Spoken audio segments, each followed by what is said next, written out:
You asked for it. Here it is. It's a podcast from Apathetic Music. Enthusiasm.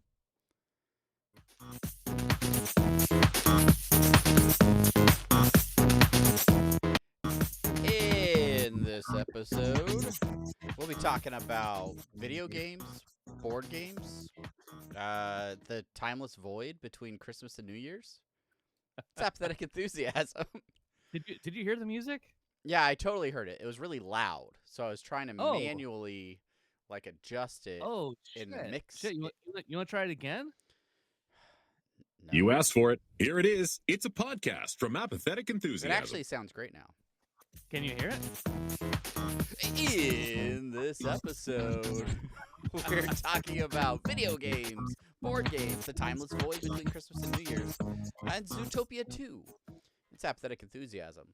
I don't know. I don't know if you saw Zootopia 2. Probably not. I didn't. No, I didn't. I liked the first Zootopia.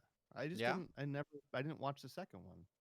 Well, I mean, it's still in theaters. It's only Disney's biggest hit since Frozen, I guess. Wow. And I like Zootopia better than I like Frozen. The message of Zootopia I appreciate more than sisterhood. There's guess just something about not having a sister that I don't give a shit about sisterhood. It just doesn't resonate with you the same way systematic racism does. Yeah. As a cruise, Zootopia really nails it. Boy, are you gonna like it when they talk about snakes in this next one, and how they were, kicked out of society. Hi, everybody. I'm Travis. Hey, everybody. I'm Brandon, and welcome to Apathetic Enthusiasm. We haven't recorded this show in probably a couple weeks, about a month, maybe a little bit. I think it's only been 2 weeks. I think we only took 1 week off. Really? It feels so long. It feels like forever. No, because we recorded the Swifflecast. We did record the Swifflecast, which we have to do the championship Swifflecast. Sure do. After this, but we'll give it time. Shout out to the champ Bob who listens to this podcast, so we will give you we'll give you your praises here as well. Hey Bob, I'm just gonna talk so much crap about you, Bob, in the Swifflecast. Yeah, I think this right now we say honestly and with integrity. Bob, good job on another win in Swiffle this year. We didn't think you were gonna make it, but you did it. Congratulations. Based on how lazily you laid on that couch during the draft, housing chicken wings and beer, none of us thought you had a chance. But nope. Your commitment to paying attention to lots of sports and ignoring other obligations really paid off. And you got super fucking lucky, and I will repeat that on the next episode. The next thing we do. But good job, Bob. I'm going to talk so much shit next episode. Anyways. Well, welcome to the show, everybody. This is the podcast where we talk to our mutual friend directly and do nothing else. And he doesn't respond to us directly. No, he'll respond to us in separate text messages. Most likely. Add us to a single group text, dude. What the? Come on. It's 2020. Come on. It's almost 26. All right. If you wanna connect with us, if you wanna add us to your group text, you can do that on Facebook at facebook.com/Apathetic Enthusiasm Show. Email us apatheticenthusiasmshow@gmail.com. We're on Instagram at apathetic_enthusiasm, and you can go to our website apatheticenthusiasm.com. You want video versions? You want to see Brandon adjusting his video camera in real time while I do the social media stuff, you can go to youtube.com/apatheticenthusiasm. And then if you want to support our podcast, you can go to patreon.com/apatheticenthusiasm. Throw some money in the jar there and support our podcasting hobby. That's what this is. It felt tilted. My video felt tilted. It looks good now. It looks good to me. Heck yeah. Did you adjust it while you're talking? I crop you out. You're not even in the video. Nice. That's they say I've got a voice for radio. Oh, face for shit.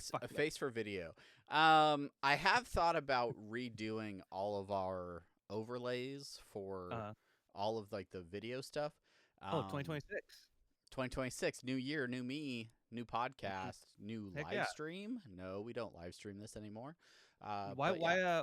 why was that a thought in your head to redo the overlays? Well, I do watch a lot of live stream content these days, particularly trading card related, and there are numerous times where like we've recently changed how we do our video conferencing for this. We were longtime Zoomers, Oh, right? yeah. Longtime Zoomophiles. And then I notice a lot of people are using what we use now, Discord, Mhm. to do their video chats, and so often there are situations where people will add someone. Sometimes someone joins the live stream, they're like in the chat and they're like, hey, get in here, let's talk, and then they like add the person to the Discord call, and then they add them to the live stream, right? Yeah. The layouts that we have in OBS, the open broadcast software, um, do not account for that. They don't allow for that because I've made overlays that go over the windows as opposed to having just a solid background that I could just put our video on. So essentially, that's a long way of saying I want to rework them so that we have flexibility, modularity, and the ability to add guests on the fly. Like, say we're doing a Swifflecast and the champion wanted to be part of the show. I couldn't do that Yeah. like very well with our current setup. I mean, Huh. I'd find a No. way. Life Yeah. finds a way, but it's just something I was kicking around in the old noodle. Yeah. No, I think that's a great idea, man. I think I didn't think about it like that. I didn't think about it at all, actually, until You you weren't brought it up. thinking about it. Um, I was thinking about it. How was your but Christmas? but that reminds me, I need to cancel our Zoom account, so I stop Hey. paying for that. Yeah, add that. So I'm gonna do that while we're talking. How was my Christmas? My Christmas is pretty good. Go to billing management. Uh, here's how I started my Christmas vacation. Christmas vacation. Let's see. I had a Christmas party over at with my work friends. That was fun. And then Friday, the Friday right before, like the week before Christmas, like we're still supposed to work, but like there's nobody in the office. So The it feels week, like the week of Christmas, or the week no no before the week of Christmas? the week of Christmas, my work, we still work. Like even on Christmas Eve, we're supposed to work. Gosh, capitalism. Am I right, everybody? Leave a You comment. you right, bruh.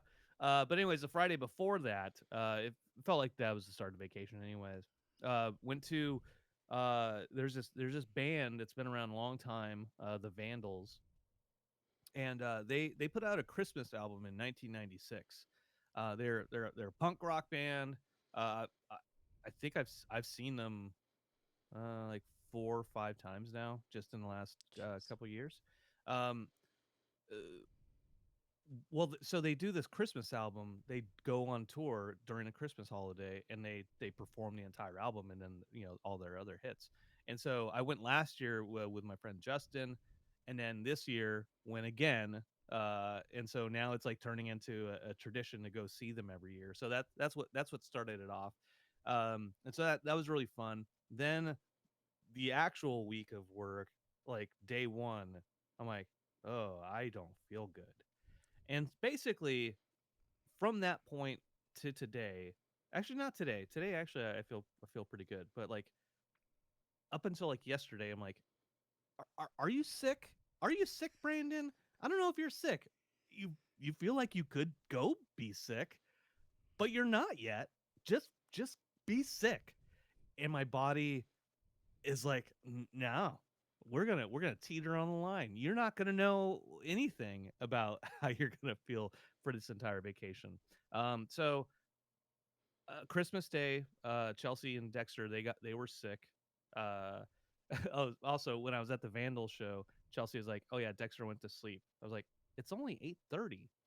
Like, Oh shoot, that's a great way to start everything. Um, Oh, so Christmas Day, we're supposed to go over to my parents, and then go over to Chelsea's parents, uh, and my younger brother Brett, he and his wife are expecting a child soon, and so like for dinner or like as a weekend guest? What? uh, uh, we like to have children over for dinner every other weekend. Uh, so his wife Chella is pregnant, and so don't want to get her sick, and so Christmas morning, like Chelsea and Dexter are sick. I'll stop by and drop presents off. I'll be masked. I'm not gonna hang out too long. And then Chelsea was like, okay, I'm gonna go to my parents. I was like, did you tell them you're sick? She's like, no. Like, you should probably just tell them anyway. And then they're like, we don't care. Come on over. And I was like, I care. I'm not going over. So I did not. So yeah, it was kind of like a split Christmas after we did our initial thing in the morning, like, Chelsea, Dexter, and I. And so it was nice. It was nice. Got some good stuff. I got a Fright Rags horror themed calendar for 2026, Okay. coincidentally I had bought a couple weeks earlier, and it was on the wall when I opened it. And she's like, "Do you have that already?" I'm like, "Yeah, it's on the wall It's right currently." there. And then the other thing I got, which is really really cool, is I got Viagra Boys Cave World on vinyl. Um, very very cool. Don't tell Chelsea, but when I saw Viagra Boys in October, I bought that vinyl. uh, so Good thing she doesn't listen to this podcast, or she I would find know, that out. I know. So and if you do listen, Chelsea, I love you.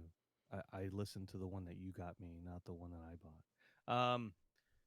Yeah, so it was nice. It was nice. It was just, and then Dexter and I basically hung out at the house. We played Baldur's Gate. We started a new Baldur's Gate 3 campaign. The two of us.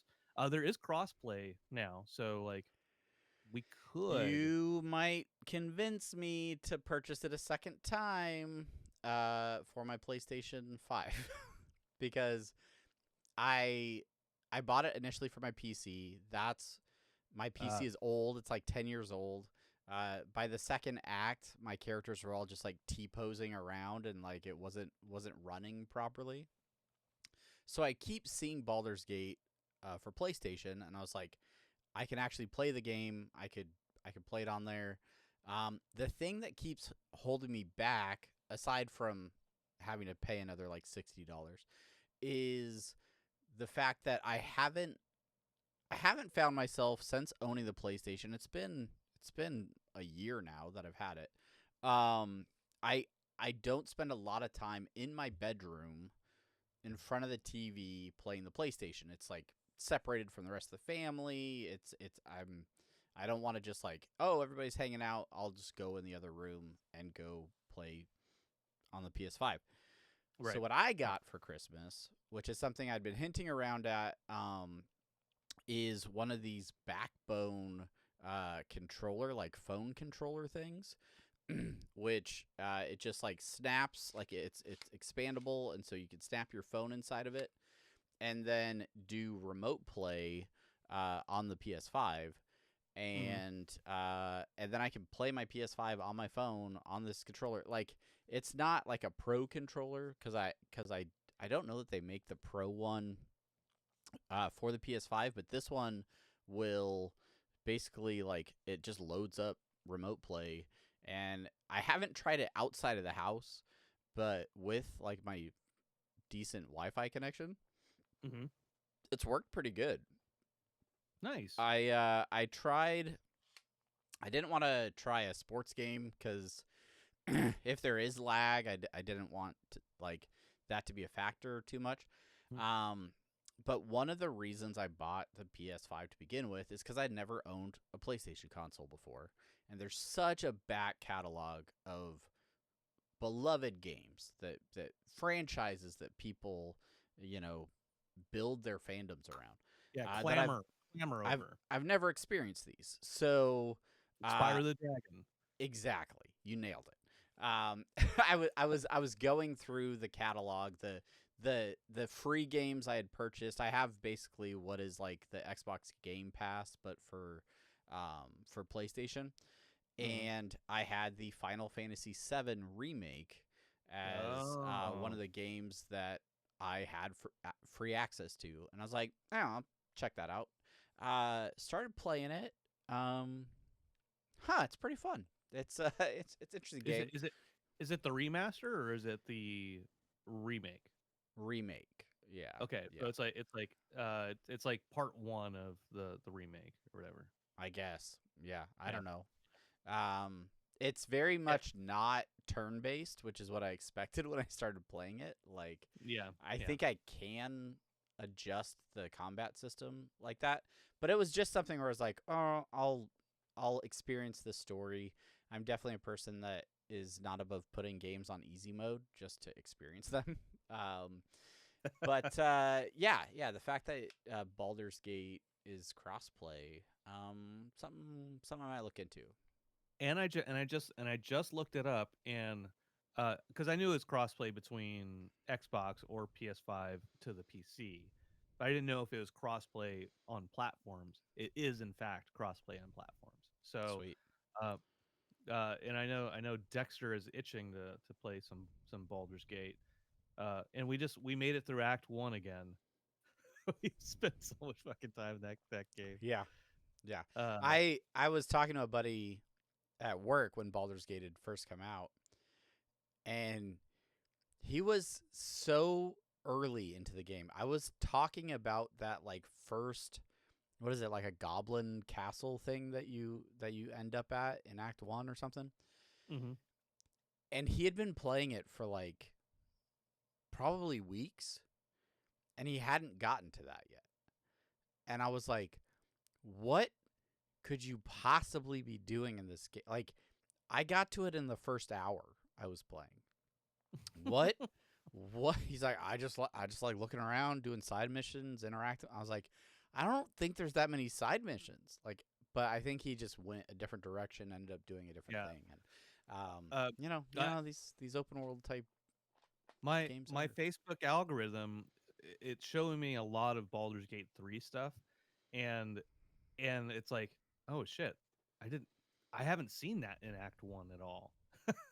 Like, so there's like, and I'm like, as I'm going through Act 2 now with Dexter, I'm like, man, I know there's stuff that I'm missing, and so it's interesting, but there's also the like, but I know basically the plot lines of all of these things, especially in Act 1, so far, but it would be fun, man. It'd be fun to play if For you sure. make that. All right. Well, I might have to do that after next weekend, because I got to lock in on my cards for like 2 more weeks. Yeah, man. And then I think I'm gonna take a bit of a mental break from Lorcana a little bit. Because you have to.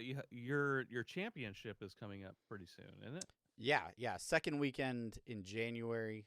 So this coming weekend is the start of Set Champs. So local game stores will be hosting championships for the set Whispers in the Well.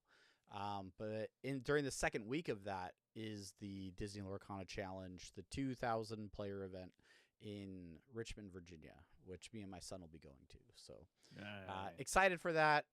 Still a little nervous, but just excited to go have fun and participate and try to win some games. So that's awesome. In Las Vegas, the 16th of January, or 17th of January, there is going to be the Punk Rock Museum is in Las Vegas, and it's owned by Fat Mike of NoFX and Fat Records fame, and so that weekend they're starting the NoFX history tour, and it's guided tours by like people in punk rock. So the drummer from NoFX, Smelly, he is going to be leading the tour on that day, and so oh shit, I haven't told Chelsea. I bought tickets to go to see that and get do the No Effects tour with Smelly the drummer. Uh, I have a couple of Smelly shirt. He's like he has a surfboard company called Pickle Sticks, and I saw him at like a Punk in the Park show, and he was like selling shirts and surfboard stuff. And so we talked to him. And he's like, like I love drumming, but drumming's not my life. Like it's something I do, but it's not who I am. And then he smacked me in the nuts. And then he smacked Justin in the nuts. Uh, I guess that's what he does. But anyway, that's funny to me because like you would think professional musicians like they love music. That's what they do. That's what their calling is, right? But like we have jobs. You and I have jobs. And if people asked us about our jobs, we'd be like, that's not the most interesting thing about me. Like that's I have other hobbies that I enjoy. You write emails and write awards packages and evaluations for the people who work for you? That's what you do all day? Yeah, I do, but it's not all that I'm about. And then I smack them in the nuts. And then... Nut check. And they're like, all right, HR, coming for you. But let's see. So that's going to be in January, right around the same time as your little competition. Yeah, my little card game thing. I call it little because you're gonna be a champion. So it's like the competition is going to be so small, minuscule even. Except your son, like he'll be really good. Like if that, he's the one to beat. If I can make day 2, I will have exceeded my own expectations. I was playing with somebody Friday night, who I've known for a while now, and we play at a lot of the same spots. And he's like, "Oh, you and Caleb, you're gonna make day 2. Like you guys are definitely good enough to make day 2." And I'm like, "Don't say that. I am gonna lose all my games and go home." You are jinxing me. You are jinxing. Yeah. But I mean, he uses the frame of reference that there's a lot of competitive people in our area. Many of them have gone to these competitions before.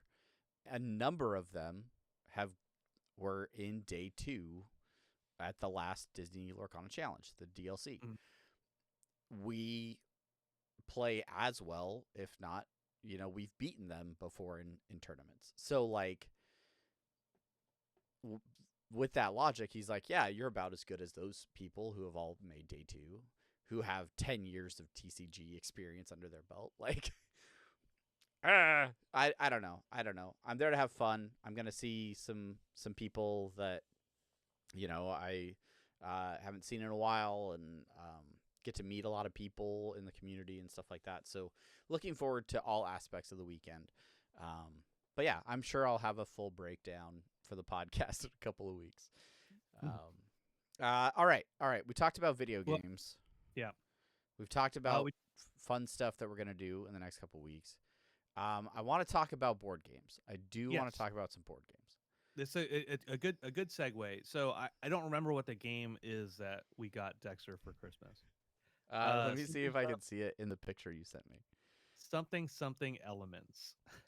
Command of Nature. Command of Nature. Yeah, there it is. Command of Nature. So Dexter and Chelsea went to Target one day, and then he's like, "Oh, I like that art." And so Chelsea and I went to Target, and we got Dexter that for Christmas. So it is a basically a self-contained TCG card game, right?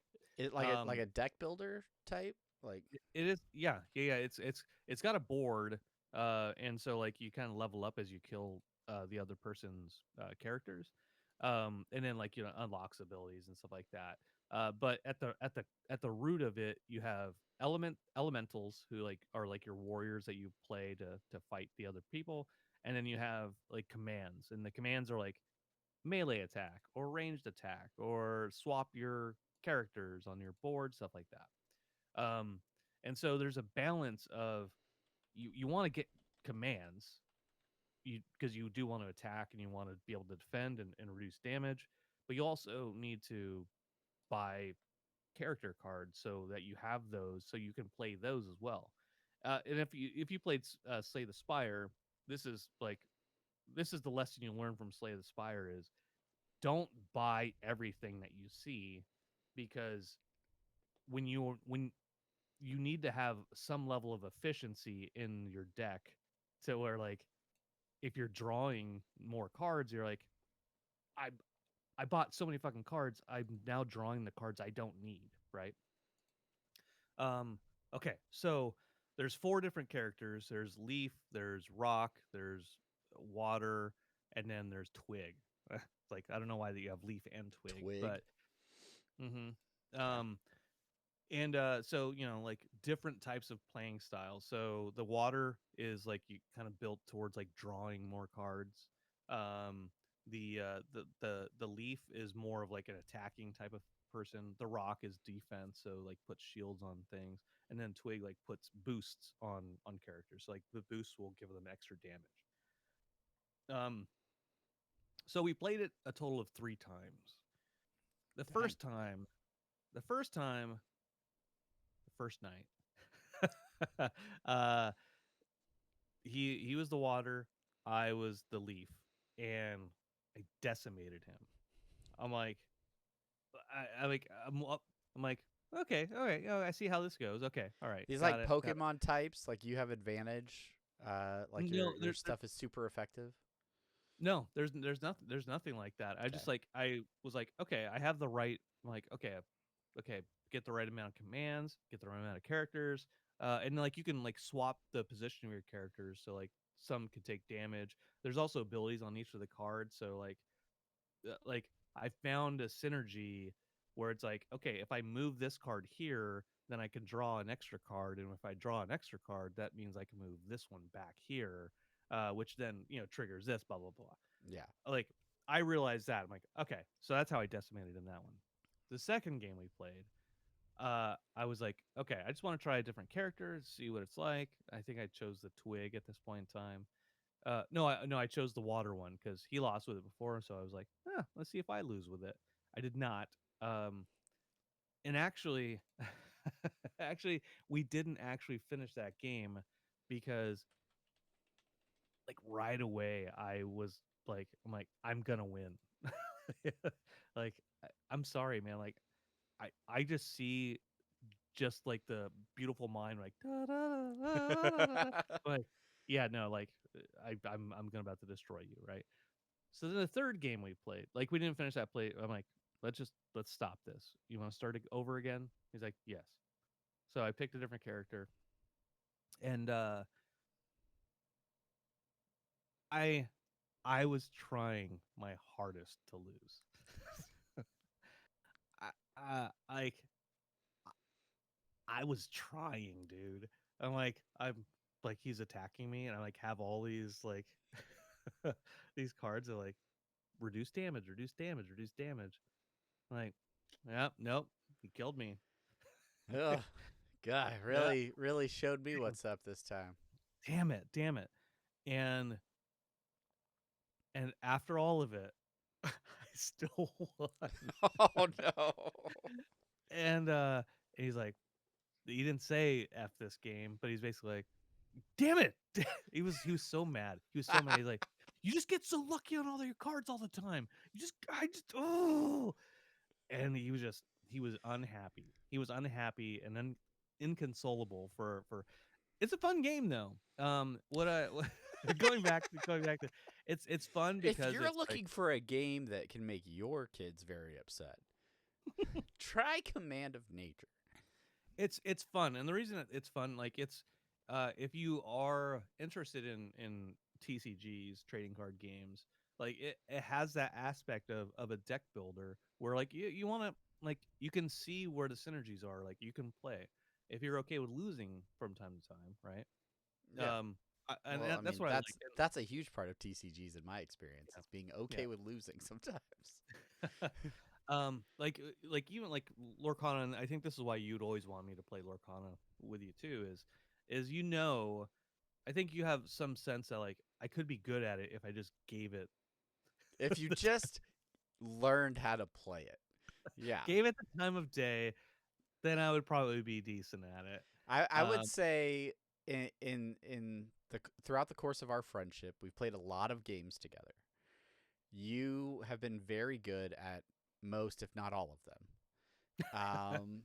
And the thing that I like, so that attracted me to Lorcana was, yes, it is an IP that I am personally fond of, but the mechanics of the game has kept me in it. And it could be anything on these cards. Whatever, you could rename every card, you could change the artwork on every card, and if you kept the mechanics the same, it would still be a fun and interesting game to play. And that's what's really kept me in it. If it was just cards with Disney characters on it, like I would not have I would not have stuck around so long.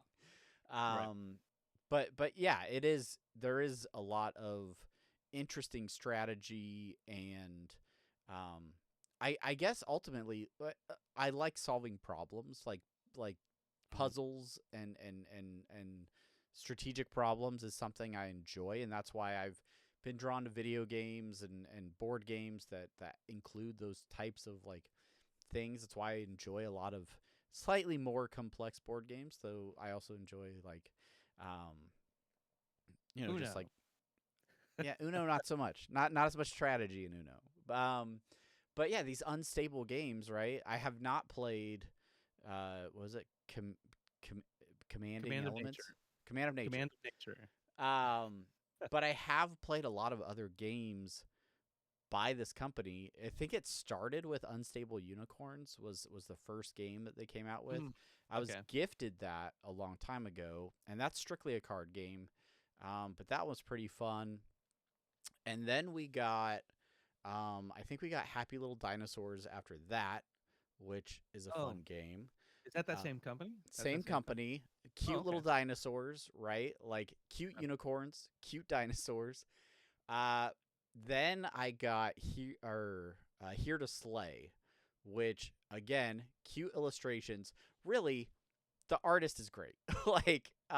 But that game was all about all these different like basically D&D classes. So you had like a magician, a ranger, I don't know, like a fighter or something, and you had to like build a class or build a party of all these different classes using all these different cards. That was fun. I enjoyed playing that. So then when I saw this Casting Shadows game, which is what I got for Christmas, again from Unstable Games, I was like, okay, this looks really interesting because it had hexes, kind of like Catan, right? Mm. So I'm like, all right, I'm already kind of in, not even knowing what the hexes were for, but you kind of build this manipulated board. And then everybody has a cute character that can shift into this really awesome looking like shadow character. And the point of this game is you're moving around a map, collecting spells into a spell book, and then you're using those spells to smack the other players in the face. And the point of the game is to be the last one alive. So you're moving around, you're picking up spells. Your resources are dice, right? So you roll like 5 dice at the beginning of your turn, and those are your resources that you have to spend for that round. And then you go around collecting spells or counter spells that you can play when someone else plays a spell on you. And you kind of build up this spell book of 5 cards, and then you use those spells along with those resources to do damage to your opponents. And I played it. Me, my son, and my brother-in-law played it on Christmas or the day after Christmas. And that first time you're playing a board game and you're like reading the rules, you're like, oh, does do I have to spend an action point to do this move, or do I don't know if, and so you're still kind of stumbling through it. Can I do this in phase 1? No, you have to wait for phase 3, and then phase 4 you reshuffle the And then somebody does something and you find it in the rule book and you're like, oh, we've been doing that wrong for the last 2 turns. Yeah. We played Yes. the entire game and we have been doing it wrong. Every board game, the first time we play it, like that's the experience. Like we've So been doing it wrong the entire time. we stumbled through it, but it was a lot of fun. Caleb actually won because he got a couple of spells that leveraged a negative thing in the game and turned it into like the mechanism for him to do like a ton of damage to opponents, and he just like kicked our butt. Like he cleared the field. But yeah, I brought it to work today because it's like between Christmas and New Year's, like there's some downtime, so we've been playing a lot of different games like over lunch and stuff like that. And I was like, hey, we should try this out. And so we played a 4-player game, all with people that are pretty knowledgeable about like board games and board game mechanics, and it was super fun. It was a lot of fun. Just sort of like the thought processes of what cards to keep, what to kind of exchange for better cards. And you had some players that were like, I'm just going to get a bunch of things that kind of help protect me, but then not have anything that can like deal damage to others. And so everybody else is like dealing damage to each other, and they're just kind of like along for the ride until the end of the game, when it was just me and that other person. And I'm like doing like 8 points of damage every turn, and he's like, heal 2. I'm like, yes, the math isn't mathing there, bud. It's not gonna work out. War of attrition, and you're gonna lose. Yeah.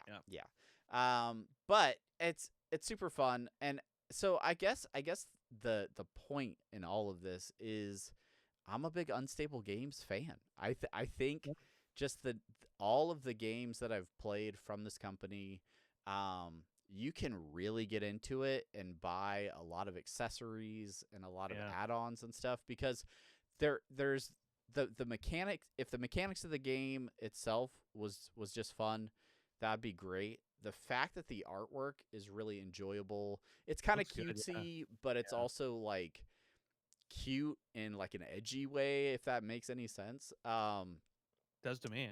Yeah, it's awesome. Do you remember going to the booth of the artist from these games at Comic-Con? Like it was like 2 or 3 cons ago, because I bought that expansion for Here to Slay when we were there.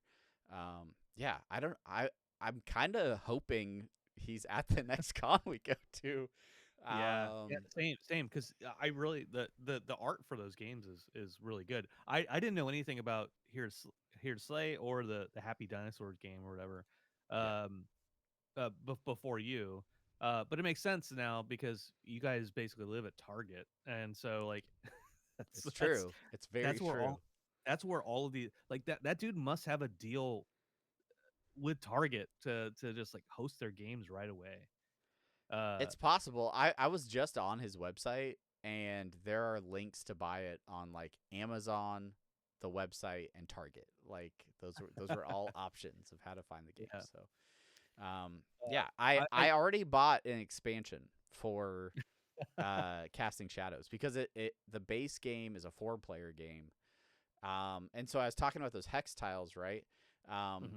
You place each one of there's 3 like main hexes that are the center of the board, and those are stationary. Those are always in those positions. But then the other 4 are related to the characters. So you place them around the board based on who's going first in like the turn order. So the board itself is different each game depending on who's playing or the order of play. And then when you get the expansion, it adds 2 additional characters, so you can play with 6. So it expands the board as well, and you can add those tiles for the other players as well. So I'm interested to see how that goes. I'll let you know next week when I play it again. I at a game night in November, we played Creepy Cryptids. I think that's what it's called. I think, is that another unstable game? I think it might be. Is it? Creepy cryptids. Creepy cryptids. Board game. Twisted Cryptids. Twisted cryptids. Is it then? It is. It totally is.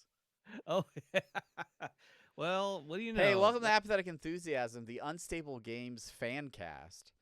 Jeez, yeah. So that was a fun game. I played that one. Obviously, I mean, the first one I ever played. Obviously, I you won. should try Lorcana. Also, and we played a different game that night too, and I won that too. I just, I can't help it. I can't help but win all the time. Don't hurt yourself, patting yourself on the back. But like, kind of joking about that, but also, I don't,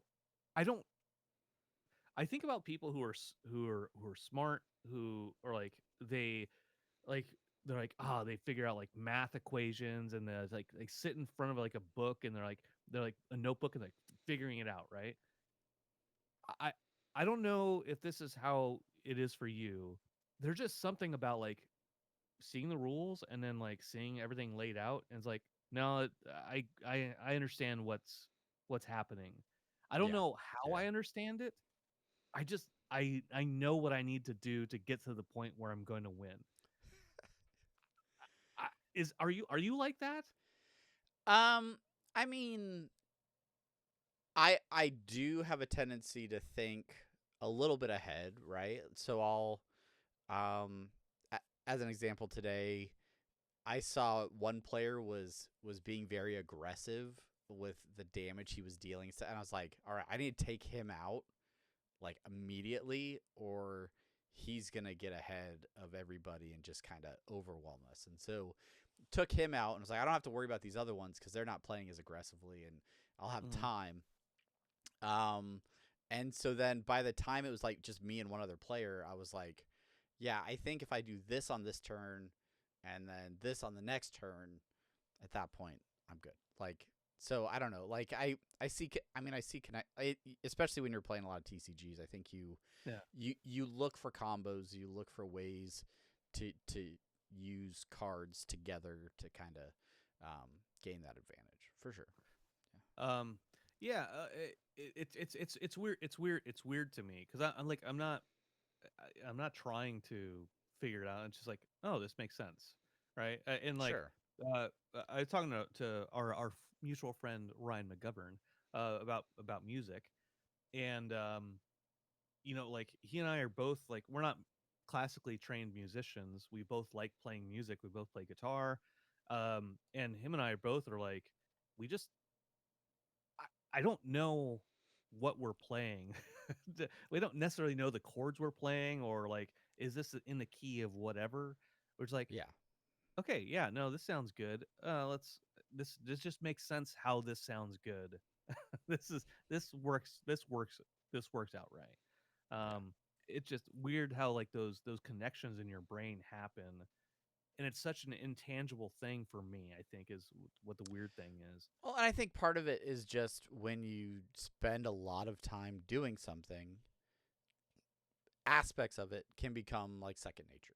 Like you've played an instrument for a very long time. You've played lots of instruments, like, or dabbled in lots of different types of making music. So then you're like, okay, this I'd play it like this, and then this goes together with this, and then, oh, if I add this, like, it just, I couldn't do that for the life of me. Like when you're like, oh, I threw this song together today, and you send me like multi parts of a song, all like put, and I'm like, geez, I was on Instagram for like an hour.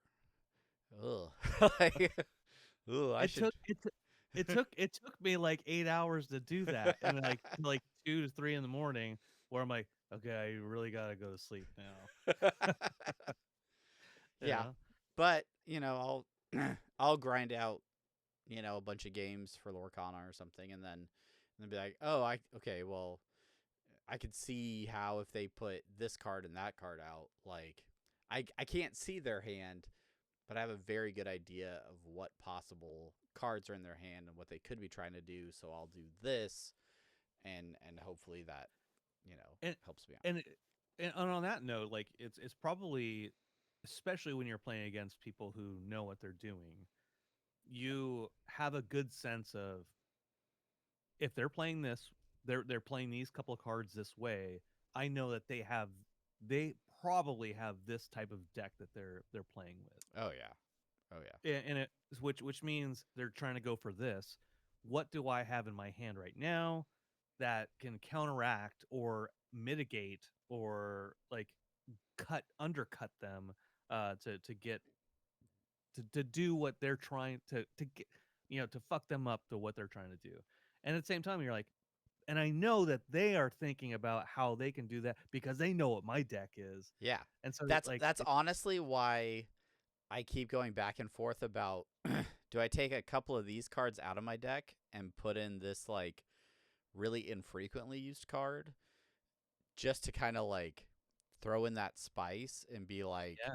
hey, I'm expecting you to play this next, and if I play something else, does that give me an advantage because it's a surprise, or does it set me back because it's not the most strategically optimal card to play on that turn or whatever? So, yeah, the metagaming of like knowing the cards in the set, know what the powerful cards in the set are, know what color combinations and what kind of things people play and what that mindset might be, to where until you like sit down across from an opponent and they like ink their first card, play their first card, you may not have any idea even what colors they're playing.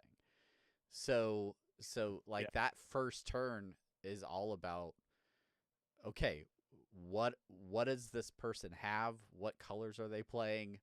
How do I respond to that? And then, games 2 and hopefully game 3, depending on if you go first or second, is all about adapting to that and making those adjustments based on what you learned in game 1 and things like that too. So, question on Lorcana tournament rules. So you have you have an opponent. You Yep. meet your opponent. You have your deck, and then Yep. they have their deck. Yep.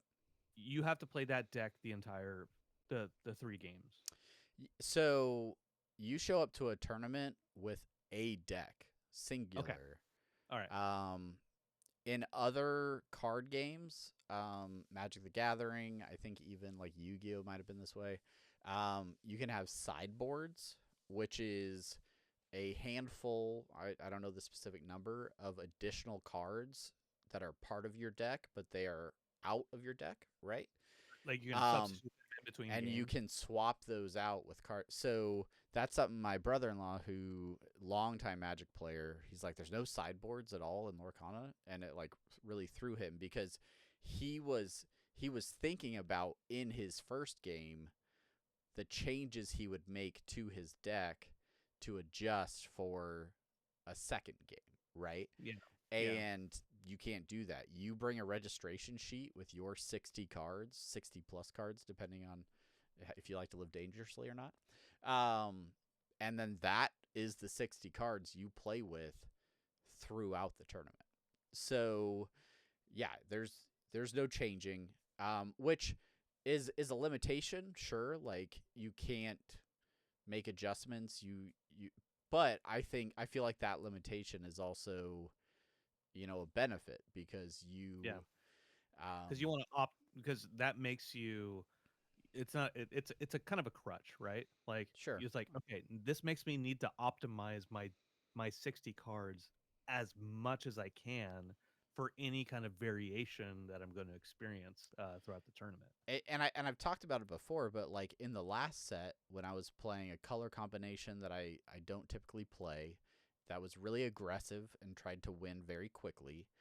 That play style is not something I typically enjoy because it was very kind of formulaic, and like I had to find the right cards in the deck. So I'm playing like 4 copies of everything because I want to find a copy of specific cards early in the game. I want to flood my board very quickly and just start questing and gain points like before my opponent can establish their game plan. Mhm. It was very linear. There were like there were aspects to it where I had to be very aware of what my opponent could do and like what the threats were so that I could deal with them and decide to make my cards vulnerable or not, depending on what they had. But for the most part, it didn't. It certainly wasn't a control deck. It wasn't a deck where I could, try to control my opponent's board if they were doing something I didn't want them to do, which is typically the play style I prefer to play. Yeah. So I played it. It worked. I mean, I won a set champs at a local store because the deck was really good and it did what it was supposed to do. But at the same time, by the time I was done with it, I was like, all right, I don't want to play this anymore. I tried it one time with the new set, and I was like, I don't like. That's not your style. And that's not there are other decks that Yeah. I'm aware of right now that have that same sort of thing where it's just like they want to become the problem. I'm gonna put a bunch of cards out that you have to deal with, and if you can't deal with it, I'm gonna win. But there's no interaction from their side of the table. It's like I'm just gonna play out all these cards. I'm gonna try to draw a bunch of cards. I don't care what you do on that side of the table. I'm just trying to get all these cards out as quickly as possible to get to 20 points before you can do anything to my cards or get to 20 points yourself. Yeah. Those are interesting matchups because then my deck tries to go pretty fast and can go pretty fast, but if I'm against an opponent like that, I have to interact. I have to do things to slow them down. So yeah, I don't know. It's those problems. Like every time you sit down at a table against an opponent, especially if you have no idea what they're playing, you're like, okay, let's see what this new puzzle is, and then figure out how we're going to use the 60 pieces of cardboard that I brought with me to deal with it. So yeah. So in between games, when you're not playing, other people are still playing. Are you going around and being Scouting like a Yeah. boss. Yeah, 100%. Yeah.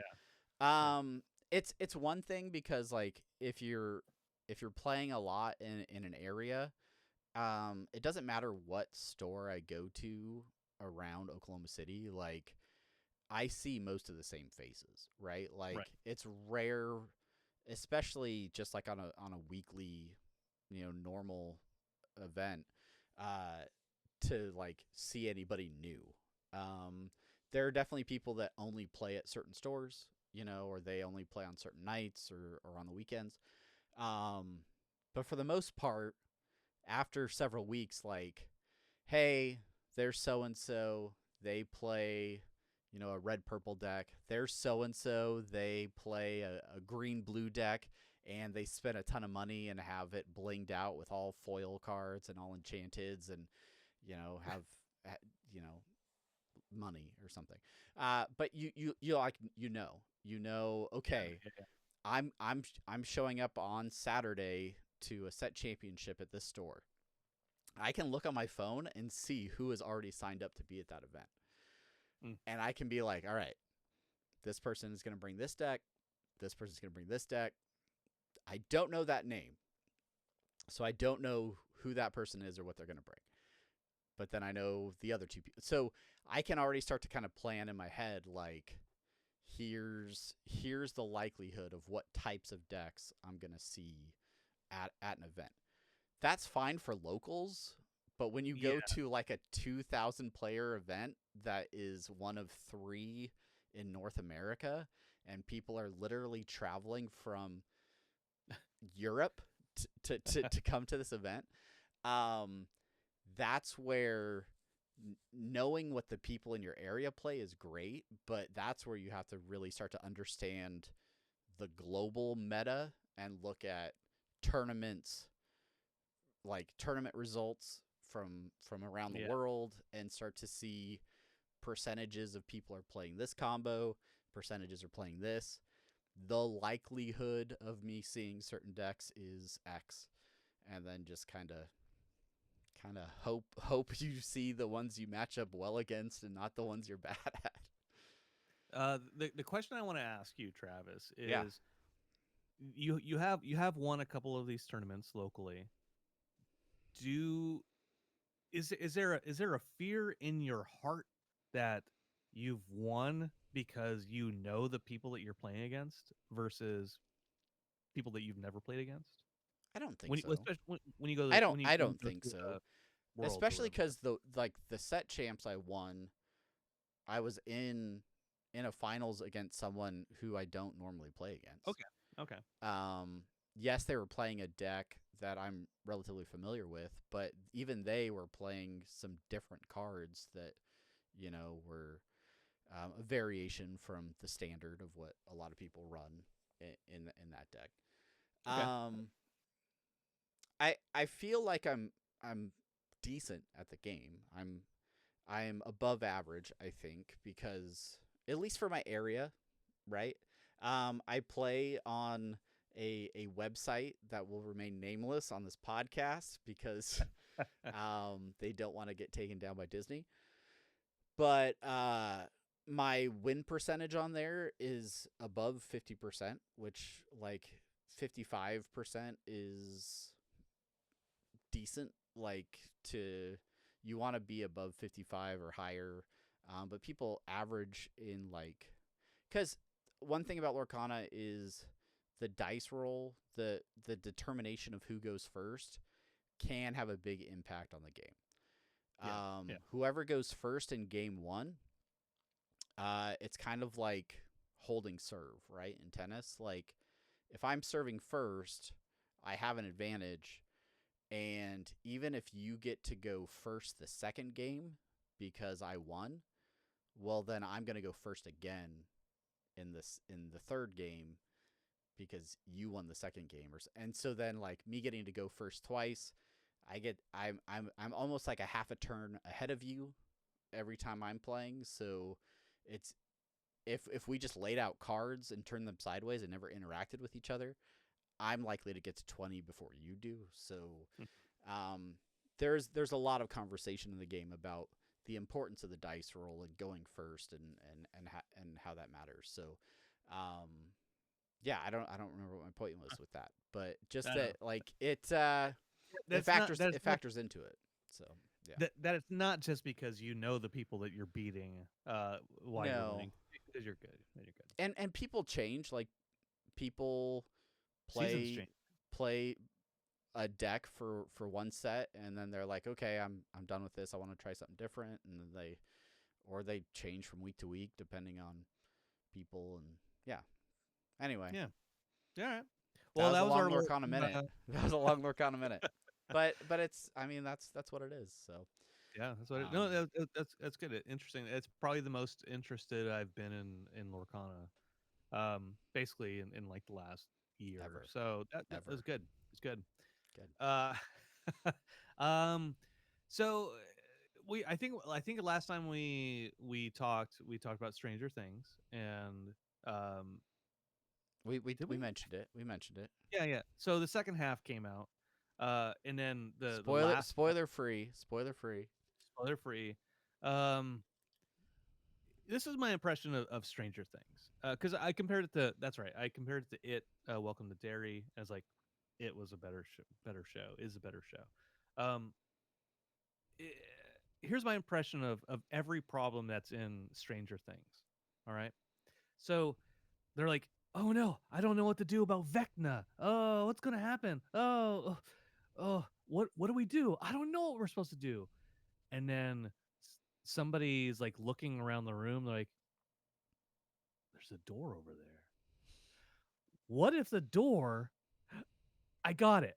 The door is how we get into the Upside Down to find Vecna. Oh yeah. And they're like, okay, that resolves that episode. Next episode, I don't know what we're gonna do. What are we gonna do now? Oh shoot. Oh geez. Um. Oh, that girl is wiping down the table. What if Vecna is wiping down the table of the Upside Down, and that's you're right. Yeah, let's do that. Resolved. Next episode. And like that is like every fucking episode of the show where it's like they find Specifically the new season, or do you feel yeah. that's true of like the show in general? It might be the show in general, but definitely the latest season. Where like Yeah. every episode there is a resolution that is found from like seeing something mundane, and then it's like how does this mundane thing apply to how they're solving a problem with Vecna and the Upside Down and everything going on. That is the most like trite contrived thing for me for the show. uh a lot of people It's have an issue it's with just because they're so good at fighting the Upside Down for so long that they see the patterns, they see the clues. It's the same puzzle solving we've been talking about all episode, Brandon. I wish that were the case. Yeah, no, it would make sense. A lot of people like you probably saw this. There's in spoiler free, but a lot of people have already posted this out there with memes and stuff like And I that skip about it. I skip them. I don't even look. the Will character. There's a scene where like he comes out to all his friends, right? The Upside Down, right? Because he was trapped in the Upside Down, and then he comes Uh-huh. out of it. Yeah. Okay. Yeah, Got it. yeah. Got it. A lot of people are like, "Oh, yeah, okay, he's coming out of the Upside Down. Ooh, why is this important?" And like people latch onto that as like why the season is not good. I'm like, that's an important part of the show. That's an actual good part of the show, and that the guy the actor who plays Will Byers does a phenomenal job. Like during that particular scene that people are up in arms about, Travis, I don't say this lightly. I don't cry for things, right? But You don't. I actually wiped away a tear at that monologue. Ooh. Like Okay. All right. it actually hit me, and I'm like, the people who are bitching about it, like you're a bunch of fucking assholes. Because Teens. it was just a really well acted, and I think that the actor is gay in real life. So like just made it that much more powerful. Mm-hmm. That's not the problem with the show. The problem with the show is shitty writing and pacing. Um, Sorry, Duffer anyways, Bros. yeah. But Well, hey, I think my the family finale's is tomorrow. actually they're probably binge watching Stranger Things right now, so that we can eventually catch up and start season 5. Probably won't get to it this year, but next year we'll Yeah. binge watch the whole thing. So Oh, yeah. Well, we'll talk about the finale next week. So I did the last thing I did watch was One Battle After Another. The Leonardo DiCaprio movie that uh, okay, directed by Paul Thomas Anderson, who did There Will Be Blood. It's on HBO Max right now. It's gotten, I guess, rave reviews. It's got Sean Penn, Leo DiCaprio, and Benicio del Toro, and it's a good movie. The first like 20-30 minutes is like, I don't know if I'm gonna be able to make it through this, but then it ramps up, and it turns out to be a pretty good movie. Sean Penn plays a fantastic asshole. Um, it's decent. It's decent. all right. DiCaprio, not great, but he's no, sorry. He acts well, but he's like not the highlight of the movie for me. So Hmm. I did enjoy it, but I think What that was it it's like called again? a one battle after another. Okay, all right. Period Um, piece it war movie. it's it no, it's like, well, I guess kind of war. Yeah, it seems The war within fairly, ourselves. What's it called? One yeah, like battle. timeless. It's Oh, it seems like it's like modern, right? DiCaprio, him and this woman are like revolutionaries. Would you say it's a And then hyperkinetic thrill ride that surprisingly never loses momentum? yes, that's that. Did they steal my words? That's what I was gonna say. Somebody said that on Reddit, I guess. And then eventually, so there's a kid involved, and then DiCaprio it jumps, like 16 years in the future, and then he's kind of like a washed out revolutionary, Hmm. and then that's where the story really starts. I'll have to check it out. So yeah, check it out. I Oh, watched Zootopia too. did you watch Knives Out? The new Knives Out? Nah. Wake Up Dead Man? Oh, but you love. Oh, you're a heist man. You're not a murder mystery. Man. No, I do. I liked all the other Knives Out movies. I'll watch it. Brandon, I told you, I've been watching live streams of Lorcana players. That's all the content I consume right now. Let me repeat this. Wake up, dead man. Yeah. It it is the third movie from Ryan Johnson in the Knives Out series. He wasn't a Onionverse big or whatever. Yeah, he wasn't a big fan of calling it Knives Out movies, but yeah, Wake Up Dead Man is third one. It's my least favorite of all of them, but it is still a good movie. It's still a really good movie. I need to. This is what I meant when I said I'm gonna take a bit of a step back from competitive Lorcana after Richmond, because I'm still gonna play Lorcana. I'm still gonna play it every week. But the grinding out games on my computer, the looking up YouTube content of people talking about decks and watching live streams of people playing, I'm gonna take a break. I'm gonna watch a bunch of movies that I haven't been watching. I'm gonna binge watch a show and then go play cards on the weekend and have fun for the hour or two that I do that. But I'm hyper fixated right now because of the big event that I'm going to. And I know for me, I'm not going to be somebody that's going to every large event and traveling regularly for tournaments. So, whatever we can do in my local area, all for it. This is a fun exception, I think, for me and my son. Unless one of us just hits a hot streak and gets an invite to nationals, and then it's all downhill from there. You know what I mean? Yeah, I know what you mean. My 1 minute synopsis of Zootopia 2, my review. It is a movie that heavily relies on the fact that it's a sequel. So it does not. I don't know if it's that aspect or what, but the pacing of a specifically a sequel sometimes feels weird to me, where I feel like they haven't established the situation enough before they get into the problem, right? They just a lot of sequels will just assume the main characters, the world that's been built, what's going on. 5 minutes in, let's start dealing with an issue or something. And so then the rest of the movie I just feel off on the pacing, where I'm are we already into the main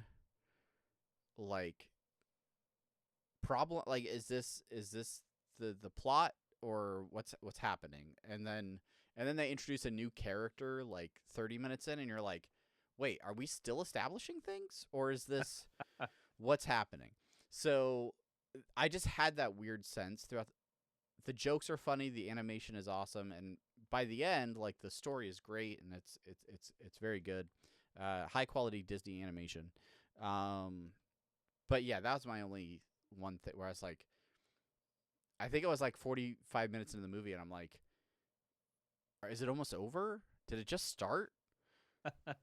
What's that? And it may be because I watched it between Christmas and New Year's, and time doesn't actually exist in this weird Twilight Zone that we're in. But with that said, that ends our 4-hour episode of Apathetic Enthusiasm. Thank you so much for listening. Let us know if you're watching on YouTube. Leave us a comment about anything and everything that we talked about. We'd love to hear your thoughts, and we promise to reply to most of them. And if you're listening to this on a podcatcher of your choice, rate, review, 5 stars always helps us out. Yeah, and we'll talk to you next week, I guess. Right? Yeah, I think we will in 2026. Yeah, Let me Happy just New say, Year. Happy New Year. Tomorrow on the 31st, the Twilight Zone Marathon starts. So, turn Will on this your podcast be released before the marathon starts? That is the real question. yes, yeah. Okay. I'll release it tonight. Sweet. I don't All have right. I don't have to work tomorrow, so Oh, good for you. Good for you. yeah, I do. yeah. I have to go to work. Submit it for your approval. All right. Twilight Anyways, Zone podcast. Go listen to Submitted for your approval. Yeah. Happy New Year, everybody. See you in 2026. see you later. Bye.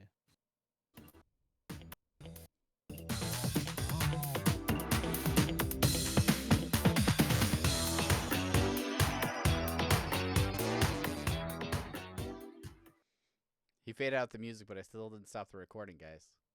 All right. Bye.